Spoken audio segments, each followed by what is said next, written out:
Welcome to Bay Rats and Buoys Season 2 with your host, Captain Gaige. What is up, everybody? Welcome back to another episode of Bay Rats and Buoys. I'm your host, Captain Gaige. This is episode number 53, Season 2, in the studio because it is blowing plus 20 miles an hour out there, hitting 30. So I decided to not fight the wind on the boat and come make it a nice, comfortable afternoon in the studio. Today is my son's birthday. Happy birthday, Ethan. And that's why we took him to the Islander game on Saturday night. That was absolutely incredible.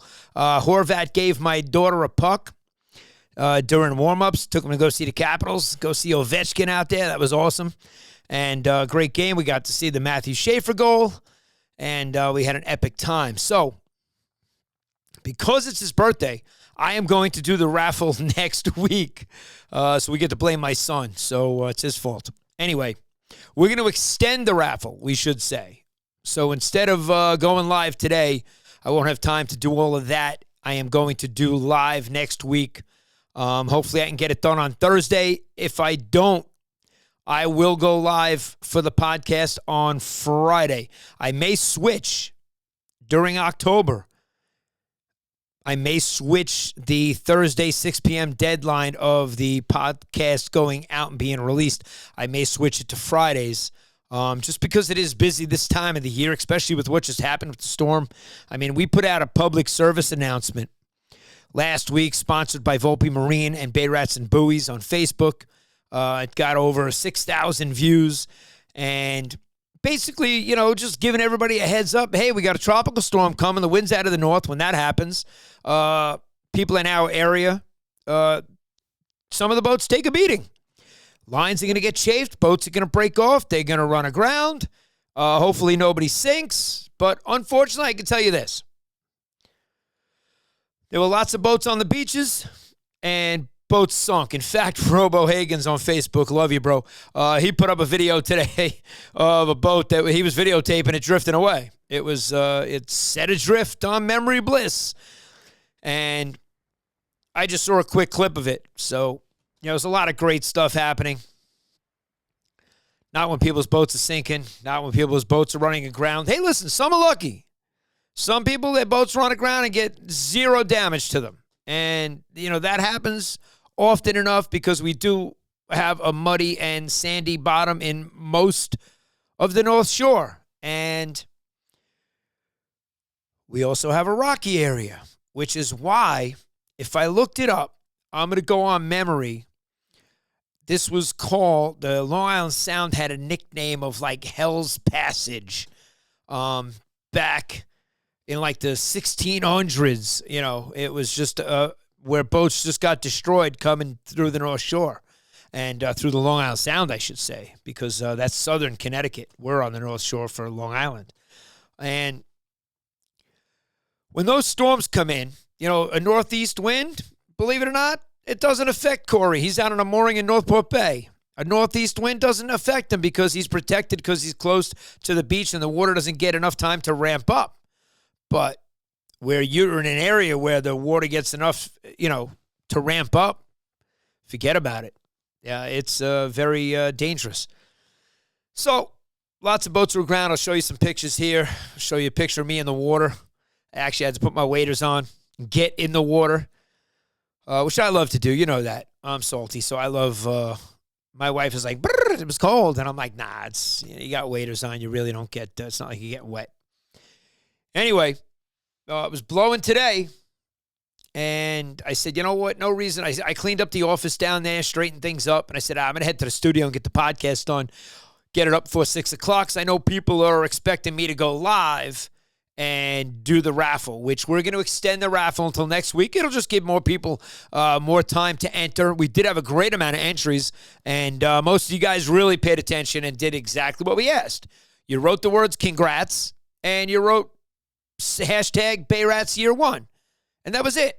It was that simple. You did that, you're entered to win the Star Rod Stellar Light with it's a medium fast with a Stratic 3000 with 20-pound braid on it. Perfect for this time of the year. I mean, if it wasn't blowing as hard as it was, I would have tried to catch some tog right from the dock in my area and show you that you can catch keeper tog by going to the dock.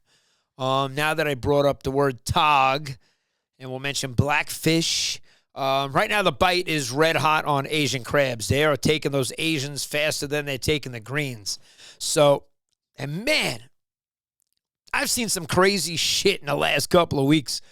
Even on the news, which when the news makes it onto Facebook, I see it because I will not turn on the television and put on a news channel. That is just not me. It's not happening. The news I want to get is the news I'll go and retrieve. It's basically how I live my life. And some of the stuff that I saw on Facebook or on some of the social media feeds from news channels showing you restaurants that were now offering green crabs to eat. I'm going to post a video here of Steven biting a green crab in half. Now, anybody that blackfishes knows when you cut the legs off and you cut that thing in half, there is nothing in your mind that is saying, wow, I would love to cook this and eat this crab. Nothing. That never crossed my mind ever. Not once, not a 0.5%, not an inkling said to me, I want to eat this. Yet, people are saying it's an invasive species and, now you got to kill it before you release it and you can't catch blackfish on live crab. It's getting out of control. It really is. I've seen the posts. I will get the DEC involved to some degree because it's a government agency and the government's a shutdown, but because of it's a state agency and they work for the state, everything has to get cleared. And they did get clearance at the boat show to have the highest ranking guy from the Marine Division get on the podcast at the boat show. However, he had some sort of emergency and never showed up to the boat show when we were able to podcast with him. So we'll see if we can make that happen and see if you can get it from the mouth of babes and hear it directly because everybody's hearing mixed reviews and whatnot. What I read was that you can use green crab. You just couldn't let them go. You couldn't use them live. Everybody cuts them in half, but there are guys that put a snafu jig on there and drop it down with 2 hooks in it alive, especially Chef Rob. He's the king of the T-shirt that says, walk it back. Walk it back, Johnny. Where do you think that was born? Walking a green crab back when he caught this keeper tog when we had Jaden out. And we got to get Jaden on. I hope he's still in Panama. He might not be. He might be back in the States. But if he's in Panama, we're going to get him on. Now that the studio is all set up and wired up, we are able to do a lot of really cool stuff. So it does make it easier for me when I say I'm just going to go to the studio. I come in and turn the camera on, turn the mic on. I don't even have to put a headset on. I've already checked the audio and done stuff. But man, episode 53, we jumped right into it. And I did mention that we're going to do the raffle next week. I'm going to push the show off, releasing it at Thursday, 6 o'clock, probably to Fridays, just to close out the season till the end of November, because then my Thursdays will free up. And, now the time schedule, it's pretty busy. There's a lot going on to close out the season, especially being a commercial tow captain and with football in full swing, me here in the studio on Wednesdays. So the schedules are a little tight, and I want to make sure that we can get this out there because I get messages from guys on Thursdays, 6 o'clock, when it's not up, asking me if it's going to be out today, if it's going to make it up, and what day is it coming up, 1 hour, so I get it. I mean, I've learned a lot over the past few months of how guys are listening to this on the way home from work. They expect it to be up on Thursday, 6 o'clock, because they get on the train. They want to tune into their favorite podcast, which is Bay Rats and Buoys. And to me, that is, that's just incredible. It really is. And, none of it would be possible without you guys. And I said it last week, and I meant it from the bottom of my heart. And I when I say it, I always mean it. And I can't thank you guys enough. And I thank you all the time. But now I got to thank guys from Astoria because, now he threw that into the messages and said he loves the podcast, but he's out of Astoria. And the West is here, and he mentioned Brooklyn, and everybody knows Manny. Big Yankee fan. No, I'm just kidding. Manny is definitely not a Yankee fan. Just like John is not a Diet Coke fan. Everybody's got their thing. And that's what makes us different. But when we could all get along, not worrying about what soda I drink and what soda you distribute and what ice hockey team you like, the post of me and my kids at the Islander game still got, over 100 likes and, people commenting, because it doesn't matter what team. You're seeing young kids, being handed a puck, from a star player. That's what we all want. I want that for my friends that take the kids to the Ranger games. You want that, And, we could talk hockey. And we will. We will. I'll get a big surprise for you guys. I will. I promise. I got some great things in my past that I could bring up from my studio and what we've done and worked on. And I would love to bring that into this realm. However, everything's got to fit boating and fishing, because Bay Rats and Buoys is specifically in its niche, boating and fishing and everything salty. So whether you're a sailor, whether you're a power boater, doesn't matter who you are, we got awesome fans and listeners, loyal listeners at all realms, at all spectrums of being on the water. And that's the easiest way to put it, And I mentioned last week, I love that there's no script and that this is raw and that I can do whatever I want. I get up and answer the phone. I get up and go to the bathroom right now. I can do whatever I want. I could go reach into the cooler like Mr. Rogers. I could sit and take my shoe off and tell you guys the story. Or I could just reach into the cooler. It's cooler time. And you know what time that is. And the ice in there is ridiculous. You know that. And that's the sound. That's it. It's pretty simple. But you'll never see me with a bottle of Diet Coke. Now, let's just say I went to the Ryder Cup or I went to an Islander game. I'm not getting a can, right? So, what am I getting? Whatever they got,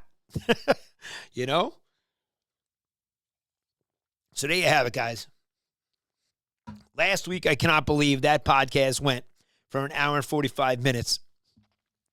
We're almost 13 minutes into episode 53. Now, we did start talking right away about fishing and blackfish and that they're hitting Asian crabs right now. You're going to get them, guys, in shallow water. Okay, you don't have to go into the deeps. That means guys from the beach. You're going to get them in shallow water right now. And they're hitting Asian crabs more than they're hitting the green crabs. And there are all kinds of things being posted on the internet about the green crabs. I mean, I can't believe there's a place that's actually going to serve green crabs. And a big shout out to Captain of the Kitchen and Jacob for sending in videos last week. Tony, Captain of the Kitchen, Captain JoJo, I did not post your video last week. And I put up Jacob's, and when I got back and I looked at the whole thing and I exported the video and I put it up, I realized, oh no, I had another video I could have popped in there. So I will try to pop it into this week's episode. And I got to say that I didn't know episode 52 was going to go for an hour and 45 minutes. Holy cow.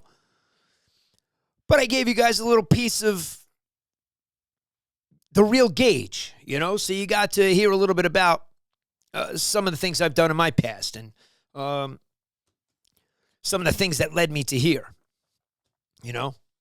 where I am now and what I'm doing as far as being a commercial captain, a charter captain, and someone that teaches people on the water and trains other boaters how to boat and how to do what we love and stay safe. And I did bring up episode number 7 last week.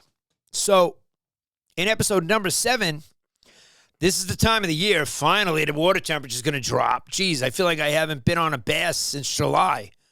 And I mean that. I really feel like I have not caught a bass since July. And I need to catch a striped bass. As much as I'm going to catch tog and the albies and the bonito, I need to get on some bass. And I just spoke to Frank, who charters us out like 2 or 3 times this season today. And him and his sons were looking to get out and get on the bass. And they're here. The bass have shown up. You can go out there and get them on the chunk in the bay, but the bass have started to make their way into our area, and they're good-sized bass. You got some bass to 30 and 40 inches pushing some weight that are eating. Again, there's another group and another post that I've seen on Facebook, and I got to go dive into it and check it out with the bunker, with Save the Bunker. And savethebunker.org or whatever it is. I don't know off the top of my head. I probably could look it up on my phone right now and give you more insight to that, but it's something that I'll follow up on, take a look at, because I'm not the only one that's saying it, but where are the bunker? Where are they? I know guys on the South Shore that were driving around looking for them, but something, the South Shore, it's the Atlantic Ocean. One on the North Shore, we got the Long Island Sound. 2 different bodies of water, and every year, I'm able to, at some point, throw the cast net or walk across bodies of bunker to the point where we've had fish kills. For years as a kid, Centerport, by the Mill Dam Bridge, I witnessed a whole bunch of fish kills where the bunker would come in and deplete the oxygen level and die off, and you'd be like, what the hell? Who's going to eat that? What are they doing with all those fish? The birds aren't going to eat all that. The crabs, so it's... Where are the bunker? That's the big question. And so I'm going to get involved in some of the meetings and the things that I do see. I do have to start showing up to that stuff just to educate myself, because you can't believe everything you read. I believe half of what I see and none of what I hear. And speaking of, somebody shared a video with me, and I'll pop it up here. Only because I can show it here, and there's really no names and you don't see any registration numbers, and you really can't get any identity. But on the South Shore, they were tog fishing one of the bridges. And when I say one of the bridges, you're either fishing Meadowbrook Bridge or Wantor Bridge, for the most part. And the DEC pulled up to a boat to check them, and the boat next to them was dumping off tog that they were obviously poaching, and somebody got arrested on the spot. So you're going to see this person have to board the DEC boat and leave, allegedly under arrest. And again, this is just a video I was seeing on the internet, and I'm sharing it with you guys with zero details other than you could see the DEC boat. This was the story that came behind the video that I received. So check it out.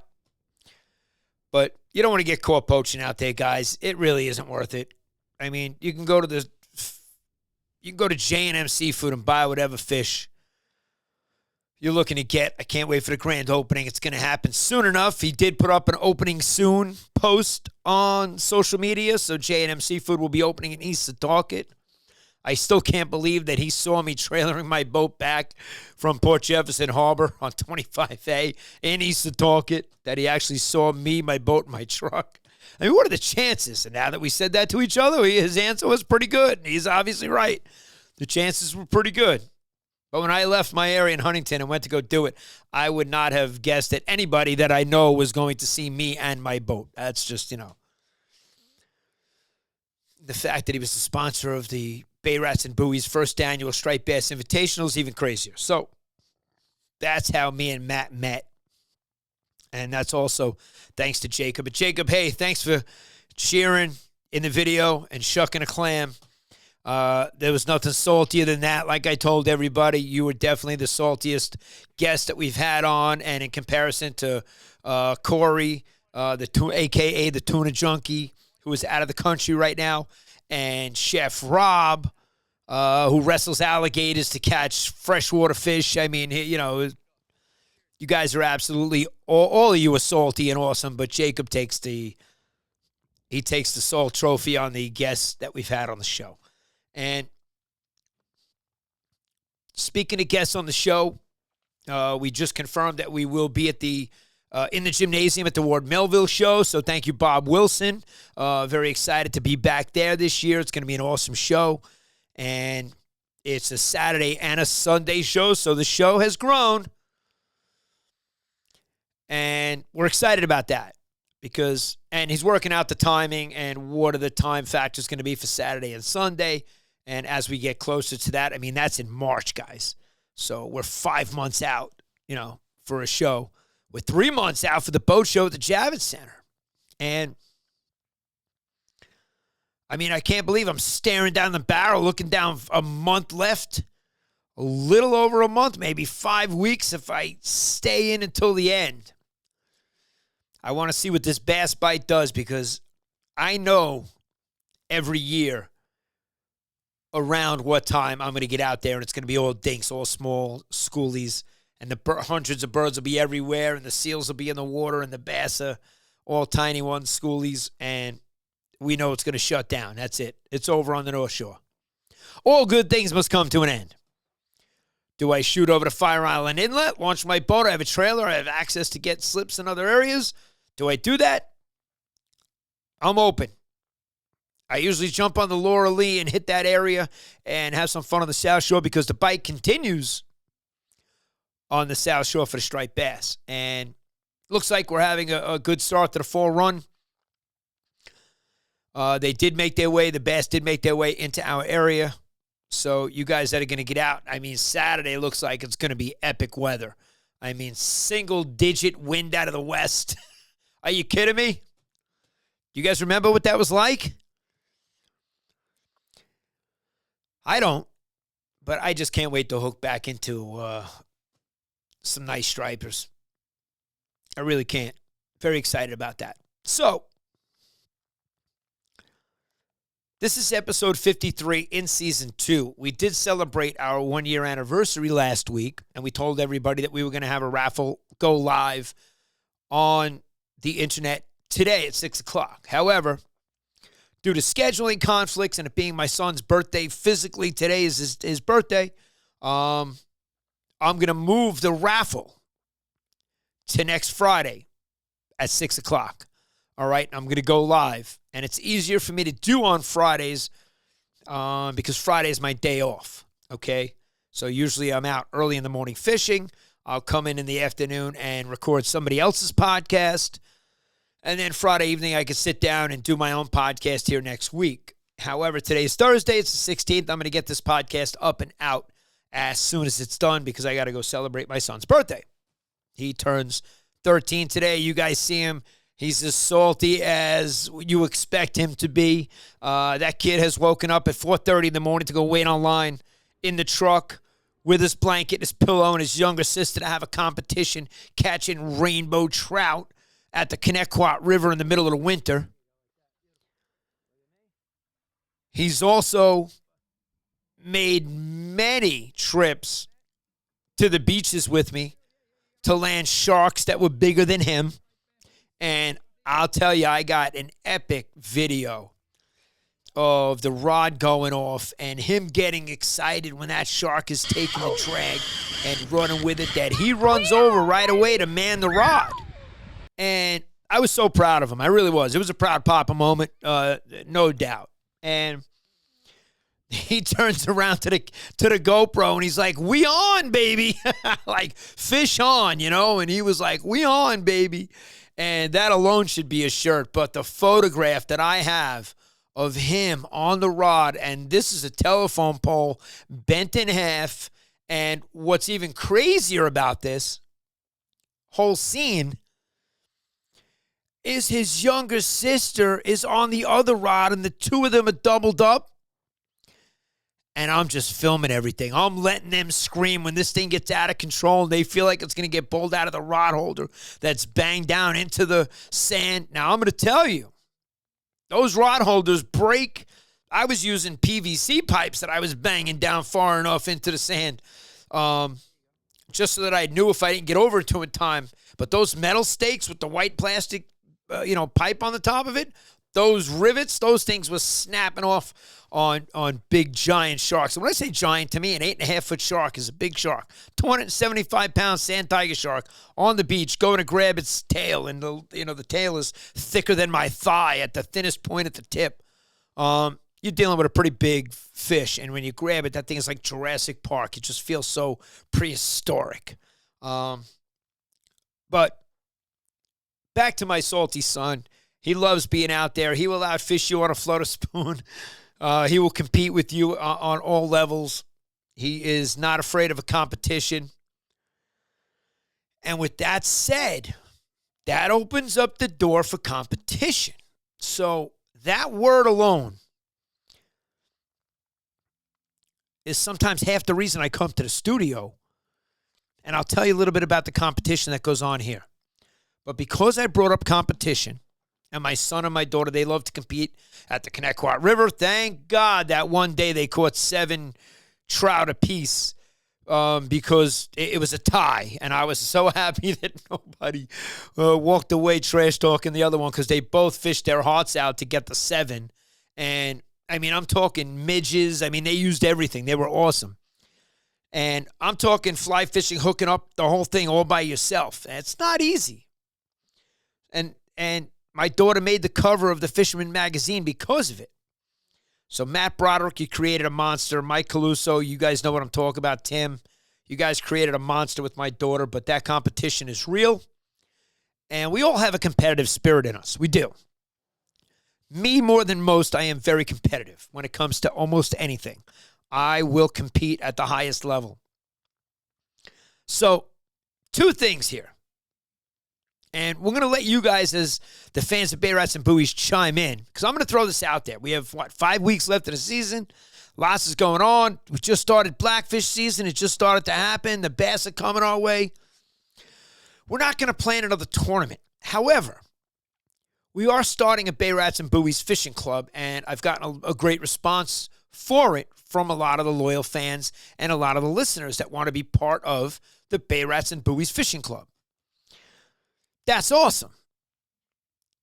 Let's close out the season with some sort of biggest tog competition, okay? Because you're allowed to keep them.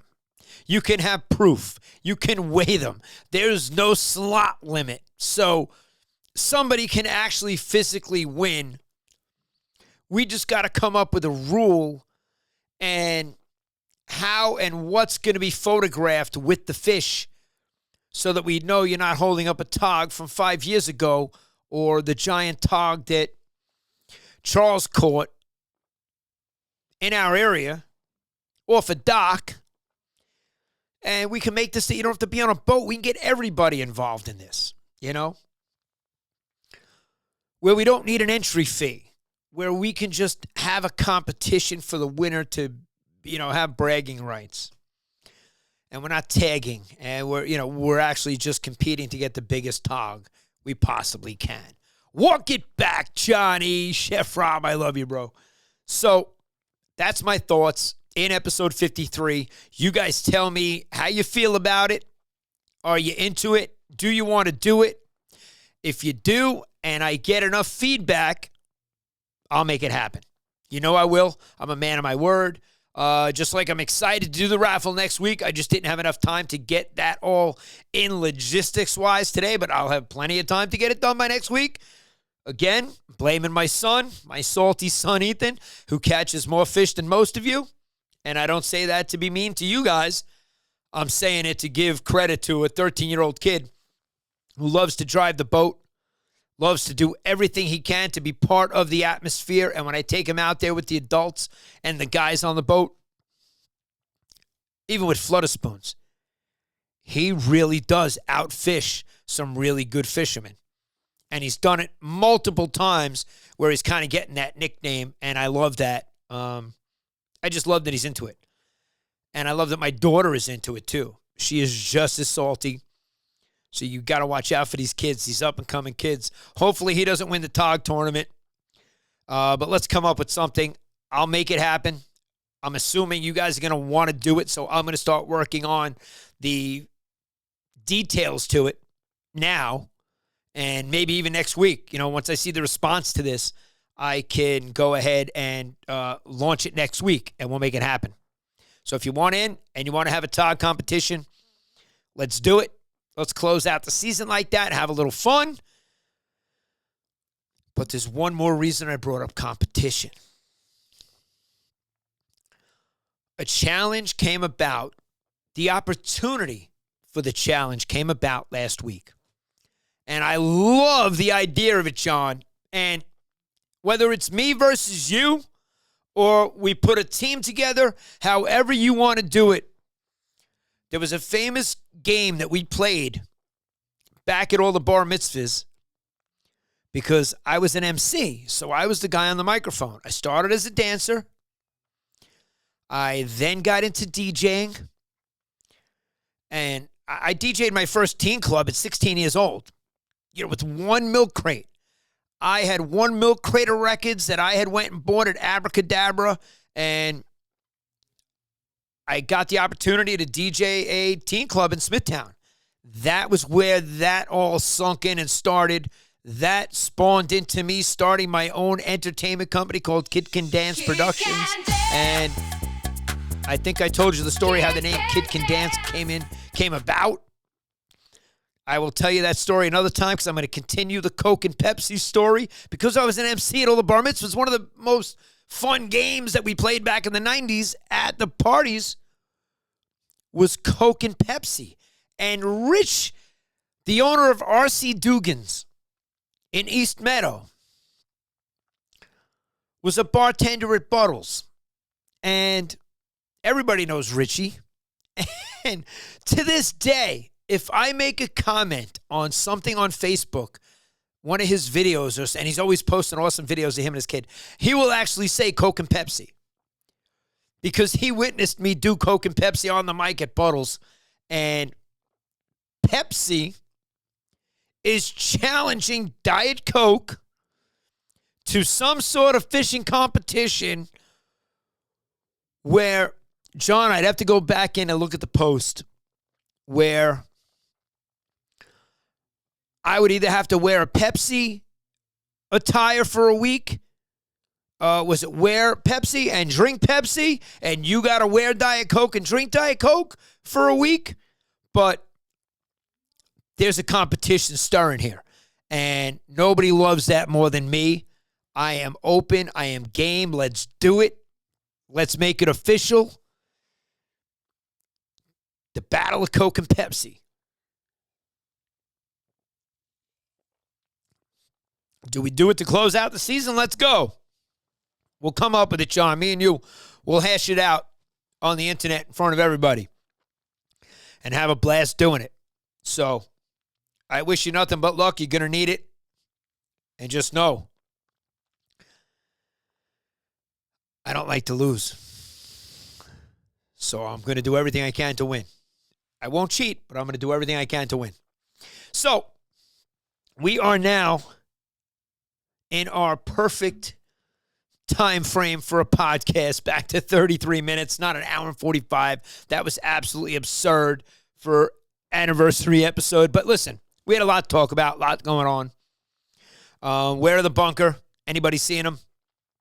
What's going on with this green crab, people eating them? I saw it on the news. I could not believe they were showcasing this restaurant that is now specializing in cooking and eating green crab, and the news brought it about like we have this invasive species, green crab, and you can't use them for bait. You can buy them alive in the bait shop, but you can't use them as live bait. And I think the underlying thing there was that you couldn't let them go alive. So you bought them in the bait shop. You have 100 crab left over. We keep them in our pens at our dock. You keep them in the, in the little live cages. We all do. Some guys cut holes in buckets and keep them there. And what happens when they get out of that? They get out. I mean, I want to see how they're going to regulate this. I got to talk to the DEC. I'm going to get you guys some answers, I promise. Striped bass are here on the North Shore. They're coming in thick and heavy. They're big. Let's go get them while they're here. Let's hope that because it was a late start for the fall run, that fishing is epic this weekend after this nor'easter that we just had. The tog bite is great. They're hitting Asian crabs in shallow water. Get out there and catch them. Let's have a tog competition to close out the season. Next Friday, I will go live with no more delays. Today it was because of my son's birthday. I will go live for the first time streaming this podcast live. Again, it's unscripted, it's raw. There's no edits, so I start right from start to finish. There's zero editing. So streaming it is no big deal to me. I wasn't afraid of streaming it today. I just wasn't set up with the random names and everything that had to get done because it has to be done legit. A lot of people did multiple entries on multiple different social media platforms. So that means if you did it on Instagram, Facebook, and YouTube, guess what? You got 3 entries to win that Star Rod Stellar Elite medium fast 6 foot 6 inch rod with a Stratic 3000. And I'm doing all that, all by memory, guys. There's nothing written down here in front of me. So just trying to get it right. I do have the video of the rod here from High Hook. And, you know, we love having High Hook involved in everything that we do. He's a big sponsor of Bay Rats and Buoys, was the sponsor of the tournament. And now you're going to start to see all new sponsorships rolling out, moving into, this is the closeout to season 2. We only have about 5 weeks left till the end of November. Then Bay Rats and Buoys kicks in, and it's season 3. And I'm doing it in different seasons, guys, okay? So we're going to close out this season and start season 3. Season 3 will be in year 2. We are now in our 53rd week. So let me know what you think about the Tog tournament. If you guys want to get involved, if you want to do that, if you think we should, I think we should. There's no slot limit, so we can go by we just got to come up with how we're going to measure this thing, okay? Do we have to get official weigh stations? We might. We'll figure it out. I'll work that out this week. We'll have more details about it next week. I hope you both survived the storm. I saw guys on the South Shore. I mean, we had that, supermoon and then a nor'easter. Nothing you can do about it. You just got to deal with what Mother Nature throws at us. I hope your boat is safe. The guys on the North Shore, I saw water up over the docks. It's crazy when this happens, guys, so I hope your boat is in good condition. Get out there, fish. Wishing everybody bent rods, tight lines. I'll see you out on the water. This is Captain Gaige signing off. Over and out. Thanks for listening to this episode of Bay Rats and Buoys. Be sure to visit sandcitycharter.com and follow Captain Gaige on all our social media channels.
listening to this episode of Bay Rats and Buoys. Be sure to visit sandcitycharter.com and follow Captain Gaige on all our social media channels.